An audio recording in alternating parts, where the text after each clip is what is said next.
수요기도회에 또 예배의 자리로 나오신 여러분들을 주님의 이름으로 환영하고 축복합니다. 오늘 또 온 마음과 정성을 다하여 또 예배할 때에 예배 가운데 하나님의 임재를 경험하는 은혜가 있기를 주님의 이름으로 축복합니다.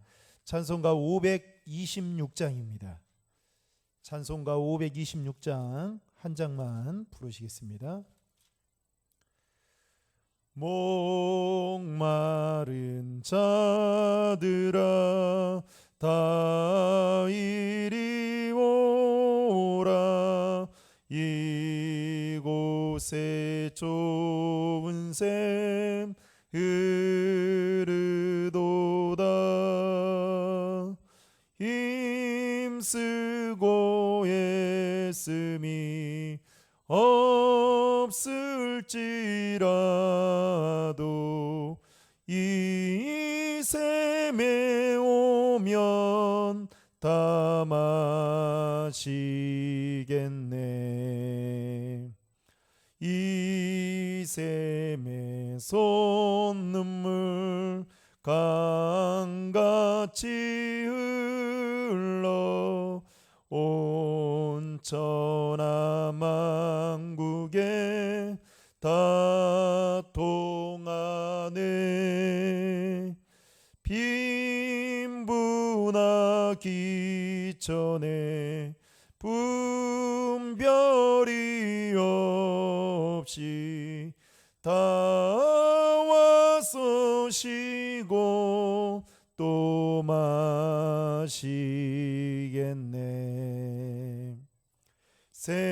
생명수 샘물을 마신 자마다 목 다시 마르지 아니하고 속에서 솟아나 생수가 되어 영원히 솟아 늘 풍성하리. 이 샘의 이름은 생명의 샘물, 저수정빛같이 늘 막도다. 어린 양 보자가 근원이 새어 생명수 샘이 늘 그치지 않네. 하나님 아버지 감사합니다. 오늘 또 우리가 코로나 때문에 현장에 나와 함께 모여 예배하지는 못하지만 각자의 삶의 자리에서 우리를 또한 예배자로 불러주시고 하나님 앞에 예배하며 나아갈 수 있도록 인도해 주시니 참 감사합니다. 예배하는 이 시간만 하나님의 은혜를 경험할 뿐만 아니라 우리의 마음과 우리의 생각을 더 주님 앞에 집중하며 나아가는 시간 되게 도와주시고 예배를 통하여 세상에서 경험할 수 없는 그 은혜와 사랑과 그 기쁨과 평안을 또 위로를 경험하는 축복의 시간들이 되어지도록 함께하여 주시옵소서. 지난 3일 동안의 삶을 돌아볼 때에 여전히 부끄러운 모습으로 살았습니다. 하나님, 우리 안에 습관적으로 반복적으로 짓는 죄악들을 끊어버리게 도와주시고 정말 주님 앞에 늘 겸손한 마음으로 머리를 조아리며 하나님 앞에 나아가는 저희들 되어지도록 인도해 주시옵소서. 너희가 나를 떠나서는 아무것도 할 수 없다라고 말씀하신 것처럼 이 말씀과 같이 우리가 주님을 떠나서는 정말 아무것도 할 수 없는 연약한 존재임을 깨닫고 또 고백하며 살아가게 도와주시고 또 그렇게 고백할 때마다 주님께서 베풀어 주시는 은혜를 경험할 수 있도록 주님 인도해 주시옵소서. 오늘 또 하나님의 은혜를 사모하는 마음으로 주님 앞에 나아갑니다. 하늘문을 활짝 열어주셔서 말씀을 통하여 그 은혜를 경험하게 도와주시고, 또 말씀을 통하여 우리가 간구하는 기도의 제목들이 응답되어지는 축복의 시간들이 되어지도록 함께하여 주시옵소서. 빈 마음으로 주님 앞에 나와싸우니 예배가 끝나는 그 시간에는 우리의 마음이 하나님의 은혜로 풍성하게 체험받는 시간들이 되어지기를 간절히 소망하며 예수님의 이름으로 간절히 기도하옵나이다. 아멘. 먼저 교회 소식을 한 가지만 전해드리고 말씀을 읽겠습니다. 돌아오는 주일은 추수감사 주일로 지키게 됩니다. 지난주에 여러분들에게 강구했듯이 추수감사 주일은 올 한 해 동안 하나님께서 우리에게 베풀어 주신 그 은혜를 감사하며 드리는 절기라고 말할 수 있습니다. 그래서 이번 주일은 1부 오전 9시 그리고 2부 오전 11시 두 번으로 나누어서 예배를 드릴 예정입니다.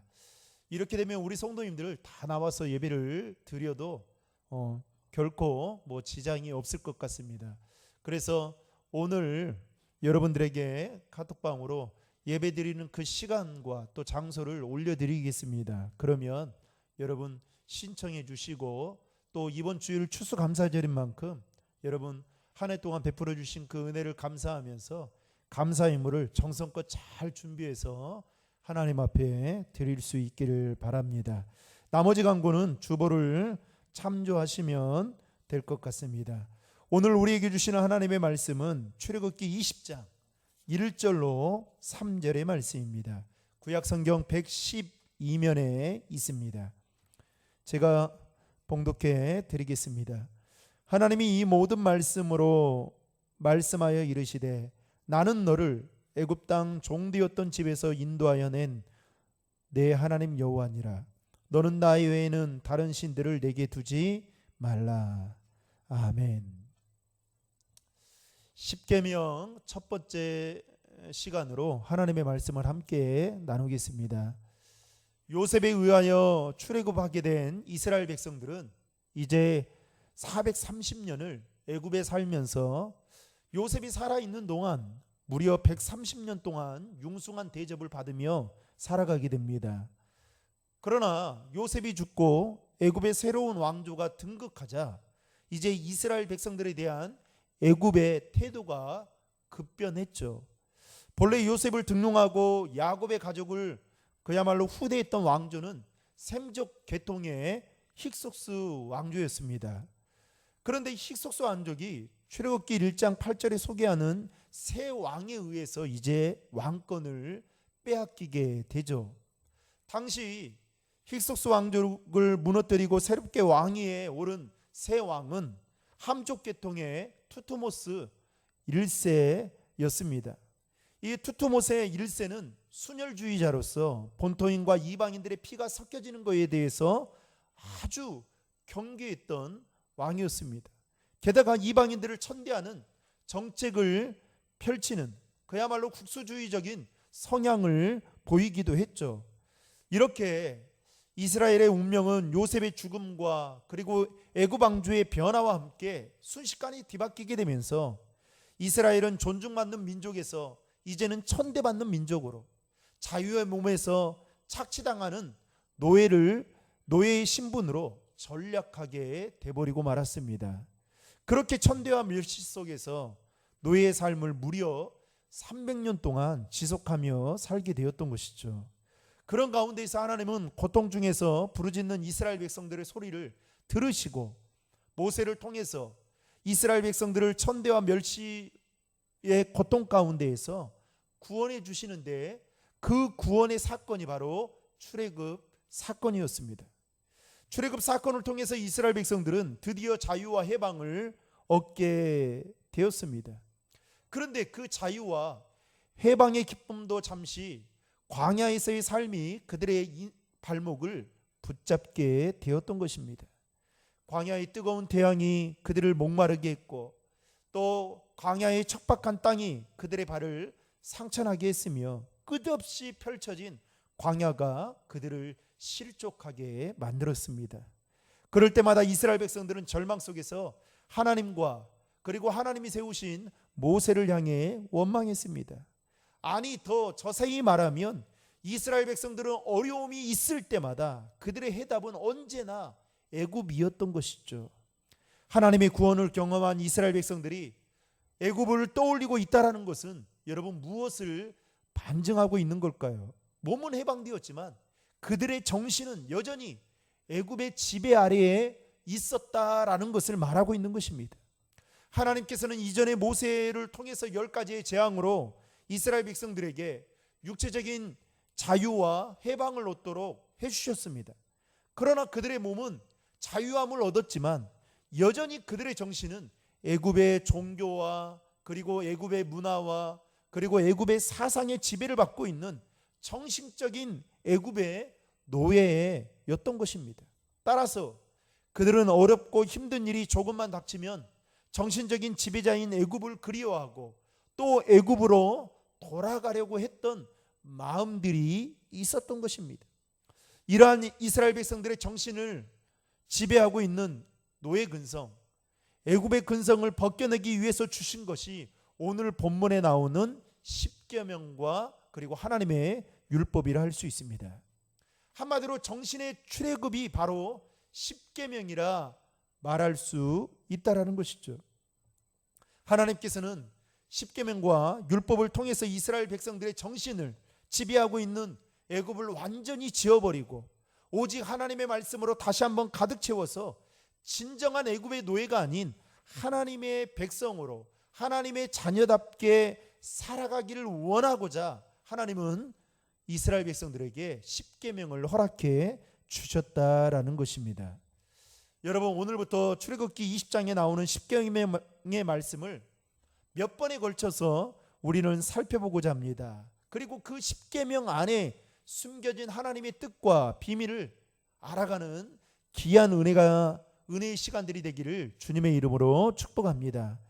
여러분, 성경에 보면 이 십계명은 오늘 본문인 출애굽기 20장과 그리고 신명기 5장 두 곳에 상세하게 기록되어져 있습니다. 십계명을 하나님께서 시내산에서 이스라엘 백성들에게 주신 하나님의 말씀이자 율법이라 할 수 있죠. 특별히 이 십계명은 10가지의 계명으로 구성되어 있는데 분류해 보자면 먼저는 첫 번째 계명부터 네 번째 계명까지는 하나님과 인간과의 관계 속에서 사람이 반드시 지켜야 할 계명들에 대해서 다루고 있습니다. 그리고 다섯 번째 계명부터 10번째 계명까지는 사람과 사람과의 관계, 즉 가정과 사회 안에서 서로가 반드시 지켜야 할 그 계명들을 소개하고 있죠. 오늘 우리가 살펴보게 될 본문의 말씀 안에는 이스라엘 백성들이 십계명을 지켜야 하는 그 이유에 대해서 말씀하고 있는데 여러분, 그 이유가 바로 오늘 본문 2절에 기록되어져 있습니다. 2절의 말씀을 화면을 통해 같이 읽겠습니다. 나는 너를 애굽 땅 종되었던 집에서 인도하여 낸 내 하나님 여호와니라. 이 말은 곧 하나님께서 이스라엘 백성들에게 과거에 종으로 살았던 그 모습들을 상기시키면서 현재 너희는 자유인인데 그 자유는 오직 하나님의 은혜로다라는 말씀을 하고 있는 것입니다. 여러분, 이스라엘 백성들이 자유와 쉼을 누리는 모든 것은 오직 하나님의 은혜였던 것입니다. 애굽 땅 종되었던 곳에서 인도하셨던 것도 하나님의 은혜였고 또 그들의 죄와 죽음과 저주에서 그들을 구원하신 것도 하나님의 은혜였습니다. 문제는 그 하나님의 은혜를 잊어버리는 순간 감사의 마음은 다 사라져버리고 영적인 어두움이 찾아오게 되면서 그 영혼이 황폐해지게 되더라는 것이죠. 따라서 이스라엘 백성들은 인생길을 걸어가면서 언제나 하나님의 은혜를 잊어서는 안 되었던 것이죠. 마찬가지로 믿음의 성도인 우리 역시도 언제나 하나님의 은혜를 기억하며 믿음으로 살아야 한다라는 것을 오늘 본문을 통해서 우리에게 말씀하고 있습니다. 미국 라이트 주립대 차인홍 교수라는 분이 계십니다. 그는 한국 장애인으로 처음으로 미국의 음대 교수의 자리에 오른 유명한 인물입니다. 이분이 애국에서 공부를 하고 본국에 돌아와서 처음으로 연주회를 갔는데 연주회에서 이런 말을 했습니다. 앞으로 빚진 자의 마음으로 갚는 인생을 살고 싶습니다 라는 말을 했습니다. 사실 차인홍 교수는 태어난 지 1년 만에 소아마비를 앓아 하반신 장애인이 되었습니다. 그리고 6남매를 둔 그 부모 밑에 그 가정 형편이 어렵다 보니까 그는 9살 때 부모의 곁을 떠나 재활원에 맡겨져서 거기에서 살게 되었던 것입니다. 그러다 어느 날 이 바이올리니스트 강민자 씨가 그 재활원 인근을 지나가다가 그곳을 방문하게 되었습니다. 그리고 그곳의 상황들을 쭉 둘러보다가 마음의 감동을 받아 자신의 사비를 털어서 여러 대의 바이올린을 사게 됩니다. 그리고 매일마다 정기적으로 시간을 내어서 재활원에 가서 그 아이들을 가르치기 시작했습니다. 그때 이 차인홍 교수가 바이올린을 배우게 되었던 것이죠. 차인홍 교수는 1년 만에 이 자신 안에 이 바이올린에 대한 달란트가 있구나라는 것을 깨닫게 됩니다. 그리고 엄청난 실력을 가시하게 되고 콩쿠르 대회에 나가서 1위를 하게 되는 그 수상을 얻게 됩니다. 그런데 문제는 형편이 어려워서 초등학교 이상 학교에 다니지 못하게 된 것이죠. 그러면서도 늘 바이올린을 들고 또 바이올린을 켜며 열심히 연습을 했습니다. 그리고 24살에 검정고시의 대학에 입학할 수 있는 자격으로 이제 얻게 됩니다. 게다가 서울음대 신동욱 교수의 도움을 받아서 장학생이 되어서 미국 유학길에 오르게 되었던 것이죠. 결국 또 24살의 아내를 만나서 그 아내의 뒷바라지를 받아서 박사학위를 받고 미국 라이트 주립대 음대 교수로 임용이 되게 됩니다. 그러면서 이 차인홍 교수는 지금까지 자신이 걸어온 인생길을 돌아보면서 모든 것이 다 하나님의 은혜였음을 고백하면서 그는 평생 빚진 자의 마음으로, 아니 그 빚을 갚는다는 마음으로 살아야겠다라는 그 고백을 자신의 기국 연주회 때 하게 되었던 것입니다. 사랑하는 성도 여러분, 차인홍 교수와 같이 저와 여러분이 지금까지 걸어온 인생길을 한번 돌아볼 수 있기를 바랍니다. 그동안 숱한 어려움과 아픔의 시간들이 있었을 테고 때로는 그러한 일들로 인해서 눈물을 흘려야만 했던 시간들도 있었겠지만 지금 이 자리까지 오게 된 것이 여러분 하나님의 은혜라는 사실을 꼭 기억할 수 있기를 바랍니다. 어쨌든 하나님은 이스라엘 백성들이 하나님의 은혜를 잊지 않고 살아가도록 하기 위해서 그들에게 율법과 같은 십계명을 허락해 주셨다는 것이죠. 그리고 그 십계명의 제일 첫 번째 계명의 내용이 오늘 본문 3절에 나옵니다. 여러분 3절의 말씀 화면을 통해 같이 읽겠습니다. 너는 나 외에는 다른 신들을 내게 두지 말라. 여러분 이 말을 긍정적인 표현으로 바꾸면 나 여호와만을 사랑하라라는 뜻입니다. 다시 말하면 인격적으로 하나님을 사랑하라라는 말씀인 것이죠.